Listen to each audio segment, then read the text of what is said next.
Srimati Supriya Sule ji. Thank you, sir, for giving me a chance to speak on the 193 on price rise. I appreciate all the points made by my several colleagues because it's a very, very important issue. And endlessly everybody has repeatedly talked about Sushma ji यहाँ खड़ी होके महंगाई पे जब चर्चा करते थे हम वहाँ बैठते थे। अभी भी मुझे याद है उनका एक एक शब्द तब का कि तभी महंगाई पे हम पे टीका टिप्पणी जो करती थी बहुत शांति थी, हम सुनते थे क्योंकि हमको लगता था वो कुछ फीडबैक दे और हमेशा उनके भाषण में कुछ सुझाव होते थे और हम उनके सुझाव सुनते थे और उन पर अमल करने की कोशिश भी हमारी यूपीए की सरकार करती थी। आज निशिकांत दुबे जी जब कह रहे थे बड़े बड़े नंबर्स और 60 सालों की बहुत अच्छा हिस्ट्री लेक्चर सुनाया उन्होंने, बहुत सारी बातें 60 साल की बोली उन्होंने, लेकिन अभी उनको भी वहां बैठे 8 साल हो गए।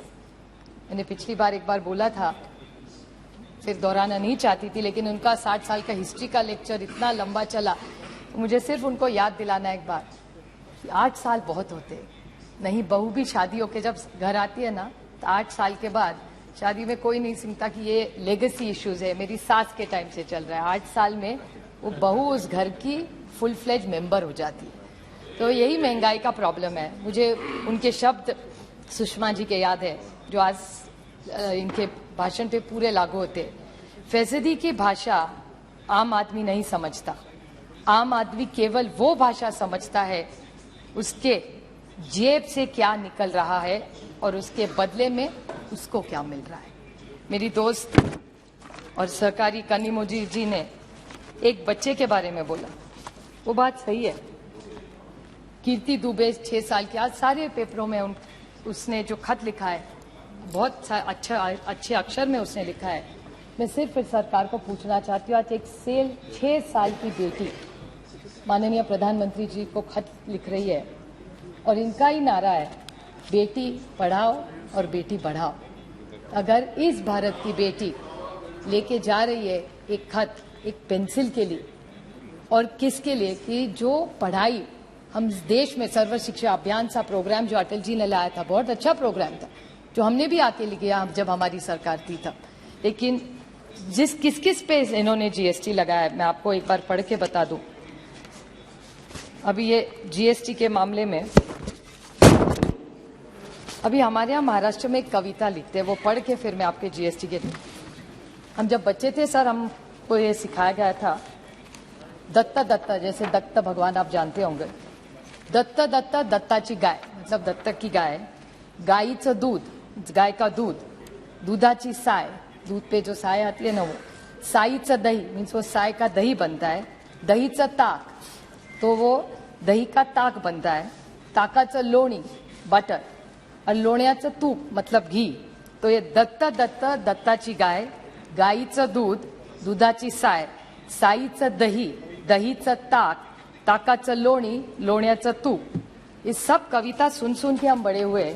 इस पे दत्त गुरु भगवान और गाय दोनों छोड़ पे सब पे आपने जीएसटी लगा दिया है। सही है? नहीं, भगवान पे अभी तक नहीं लगाया है। आप सोचिए paneer, curd, lassi, jaggery, sugar, natural, puffed rice, मुरमुरा हमारे सारे कलकत्ते के दोस्त कब से बोल रहे हैं उसके बारे में, मूरी के बारे में, rice, wheat, tender coconut, rice flour, और निशिकांत जी गेहूं के बारे में बहुत अच्छा बोल रहे थे, मुझे अच्छा लगा उनका सुन के। वो कह रहे थे कि इस देश के हर गरीब को हम खाना दे रहे हैं, अच्छी बात है। कोई जब देश का प्रधानमंत्री जो शोषित है, पीड़ित है, वंचित है, उसको जब खाना देता है तो उसकी दुआई लेके जाता है और फिर हिसाब नहीं मांगता। माँ बाप सरकार होती है, जब माँ रोज बच्चे को खाना खिलाती है ना तो उसके आभार नहीं मांगती, वो उसका हक है। माँ प्यार से खाना खिलाती है और बच्चा प्यार से वो आशीर्वाद समझ के खाना खाता है, इसको अन्नपूर्णा इस देश में कहते हैं। तो निशिकांत जी कह रहे थे कि आप आभार नहीं मानेंगे क्या? इस देश का ये हाल हुआ है कि इस देश का गरीब आज प्रधानमंत्री जी को बोले आभार है मुझे 2 टाइम का आपने खाना दिया है। ये आपकी सोच है? सुषमा जी का पूरा डायलॉग आप भूल गए। तो जीएसटी के बारे में और एक बार इनका जवाब जब आएगा तो कहेंगे जीएसटी काउंसिल ने किया, हर मंत्री स्टेट्स ने किया है। ऑन रिकॉर्ड में कहना चाहता हूं और खट टेबल भी कर सकती हूं सर कि महाराष्ट्र सरकार, तब हमारी सरकार इन्होंने तोड़ी नहीं थी, अच्छे से चल रही थी। सो जब चल रही थी तो महाराष्ट्र की तब की महाविकास आघाड़ी सरकार ने इन्हें ऑन रिकॉर्ड खत लिखा था कि ये सब मत करिए। तो जीएसटी काउंसिल का हमें मत बताइए कि महाराष्ट्र सरकार ने भी सपोर्ट किया था सभा, और ये कभी वोटिंग लेते हैं क्या?